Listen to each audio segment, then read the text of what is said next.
You're kicking it with Digital Age Productions, and I have an exclusive review of three of the hottest devices out on the market.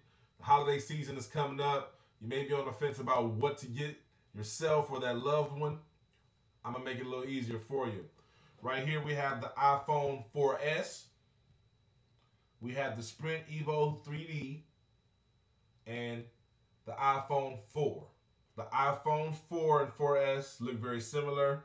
Apple didn't make any significant changes to the exterior, and the Sprint Evo 3D is a little more narrow than its older brother, the Sprint Evo, but overall it still maintains a very, very good look. There's no kickstand on it, however.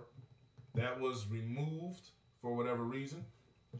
Let you get a peek at the back of each one of these phones.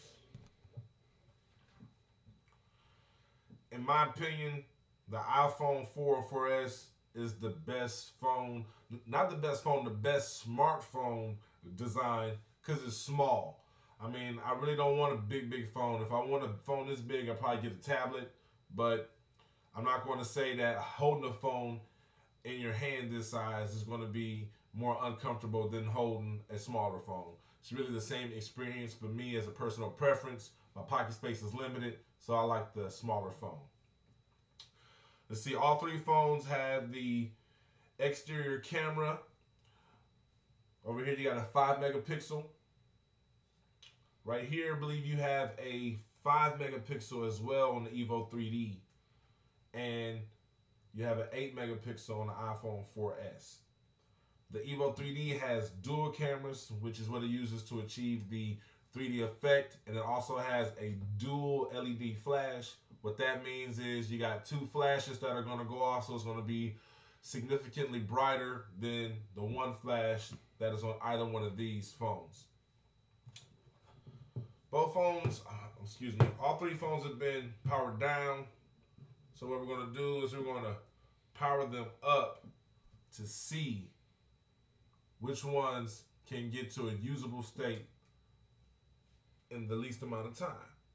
Do my best to start them all at the same time. People think I'm biased on Apple as it is, so I'm going to make sure I start these two at the same time. Let's go.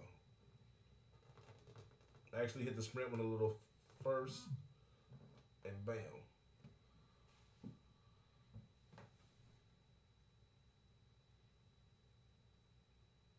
The light, I'm not sure if the Sprint one, looked like the Evo 3D got booted up a little faster. I did hit it slightly faster, but I don't think it was enough to throw it off.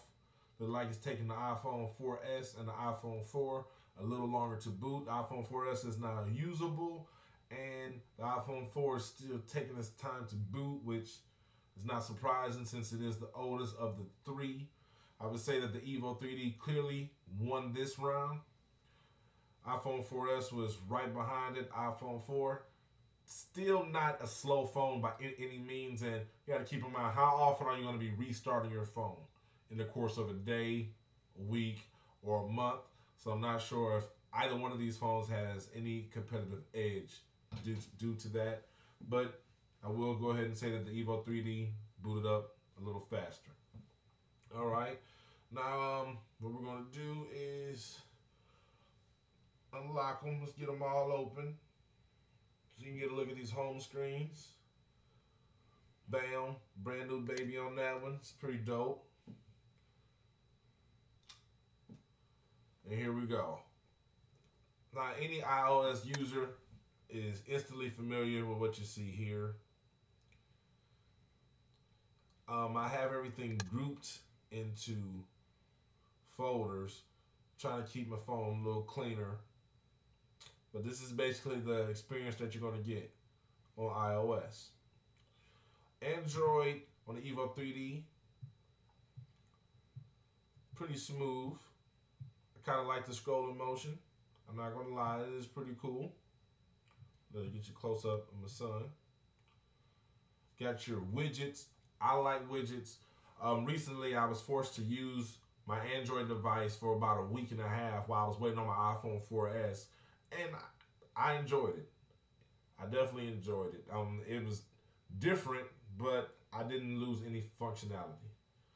And over here, you got a little more pages with apps and stuff. Here, it's all about preference. Android does give you a little more customization.